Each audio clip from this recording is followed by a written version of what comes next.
Al primer ministro húngaro Viktor Orbán no le tembló la mano, y mucho menos la lengua, para ponerle los puntos claros a Bruselas y hacer temblar los cimientos de una errante Unión Europea. «Van a destruir la Unión Europea», fue el grito de Orbán que retumbó desde Budapest hacia todas las capitales europeas. Y es que el primer ministro de Hungría en ningún momento ha ocultado sus diferencias con las políticas del bloque que se vuelven un boomerang. Los detalles a continuación. ¿Quieres saber cómo se puede fundar la patria grande? Mira el final del video. Orbán fue duro contra von der Leyen.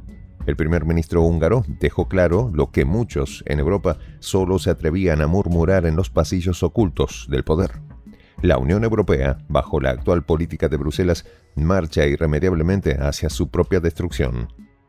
Y no se trata de una declaración cualquiera, sino una advertencia encendida, respaldada por la cruda realidad que Europa enfrenta día tras día. Para Orbán, la ruta que Ursula von der Leyen y sus aliados han trazado no es más que un viaje a la muerte lenta del continente, de su identidad y de su futuro. En este sentido, el primer ministro húngaro Viktor Orbán señaló lo siguiente: la Unión Europea fue creada para la prosperidad, pero a los europeos les resulta cada vez más difícil mantener a sus familias, y a las empresas europeas les resulta cada vez más difícil mantenerse a flote, declaró sin ambages. Estas palabras resonaron como un eco imparable desde Budapest hasta Bruselas. El servicio de prensa del gobierno húngaro se encargó de que sus palabras no solo fueran escuchadas, sino sentidas. El reproche de Orbán no es una simple crítica, es un ataque frontal al corazón de lo que la Unión Europea representa. Para entender esta declaración hay que remontarse a los fundamentos mismos de la Unión Europea, nacida de las cenizas de un continente devastado por 2 guerras mundiales. La Unión Europea fue pensada como un escudo que garantice la paz y la prosperidad, un motor económico que ofrecería un futuro estable y próspero para sus ciudadanos.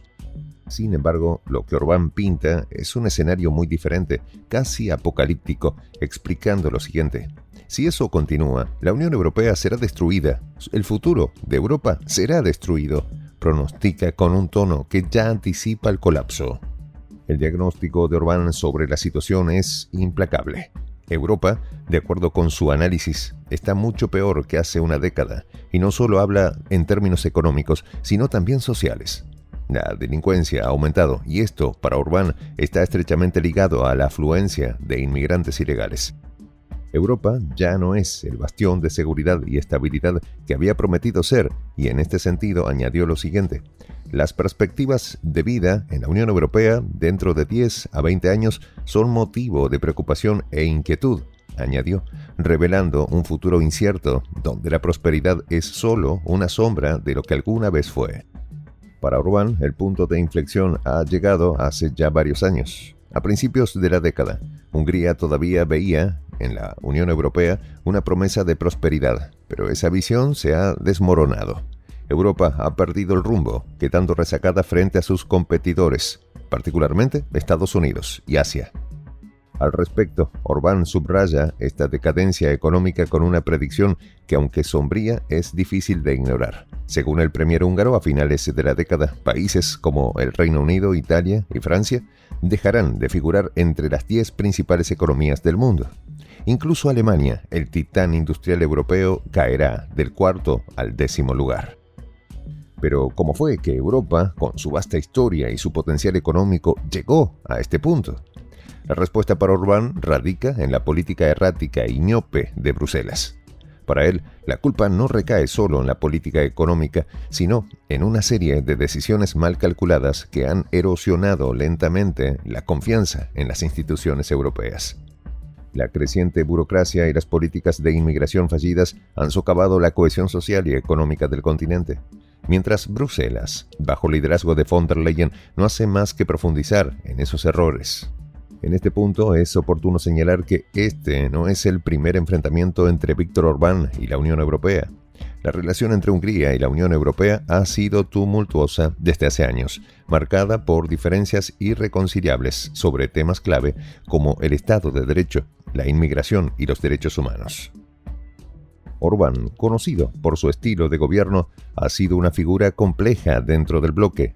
Es así como Bruselas ha intentado imponer sanciones y recortar fondos a Hungría, alegando violaciones a los valores democráticos.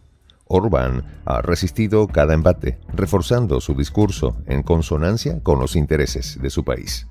En este contexto, la postura de Orbán hacia la Unión Europea se ha vuelto aún más crítica con el tiempo, y su relación con Rusia ha sido un punto delicado. Mientras la mayoría de los países europeos se alejan de Moscú tras la explosión de la guerra con Ucrania, Orbán optó por una política de acercamiento hacia Vladimir Putin. Se trata de una relación que ha sido beneficiosa, sobre todo en términos energéticos, debido a la dependencia en gran medida del gas ruso. Sin embargo, esta cercanía ha sido vista con recelo por otros miembros de la Unión Europea que consideran que Budapest está jugando con fuego al mantener una relación tan estrecha con un país que es percibido como una amenaza para la estabilidad europea. La crisis de liderazgo dentro de la Unión Europea ha sido otro factor que Orbán ha aprovechado para reforzar su discurso. La dimisión de figuras clave en la dirigencia europea, así como las constantes tensiones entre los líderes de los distintos Estados miembros, han revelado las fisuras dentro de la organización. La renuncia de Ursula von der Leyen parece una posibilidad lejana, pero no improbable, en medio de las crecientes críticas a su gestión. Si bien Orbán no lo ha dicho abiertamente, muchos en Europa se preguntan si sus ataques no están dirigidos también a debilitar la posición de von der Leyen y forzar un cambio en la dirección de la Unión. Las políticas económicas de la Unión Europea han sido otro de los blancos de Orbán. La crisis financiera de 2008 marcó un punto de inflexión para Europa y a partir de ese momento la economía del continente nunca terminó de recuperarse completamente y las políticas de austeridad impuestas por Bruselas solo agravaron la situación en muchos países. Grecia, España, Italia y Portugal fueron los más golpeados, pero los efectos se sintieron en toda la región. Orbán, que asumió el cargo de primer ministro en 2010, se opuso firmemente a estas medidas, optando por un enfoque más nacionalista y proteccionista para Hungría. Las consecuencias de esas decisiones aún se sienten hoy, mientras que algunas economías europeas han logrado recuperarse lentamente. Otras siguen luchando para mantenerse a flote.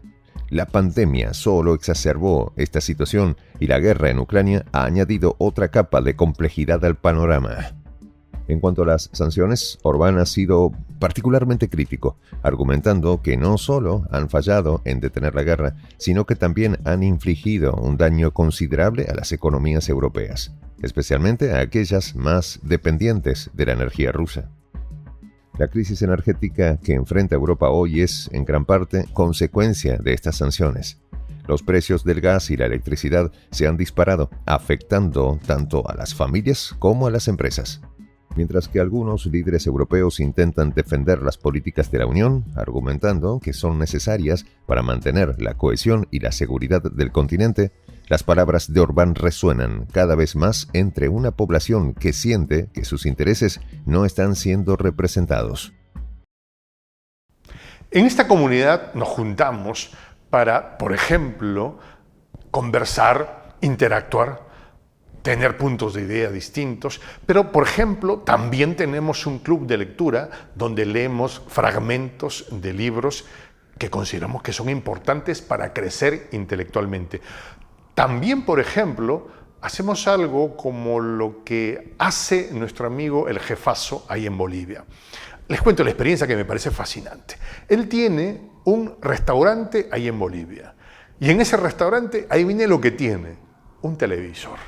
Y ustedes dirán, pero qué impresionante, ¿en qué contribuye que un restaurante tenga un televisor ahí en Bolivia? Una cosa muy importante, porque él, cada vez que abre su negocio, prende su televisor y pone los videos de prensa alternativa.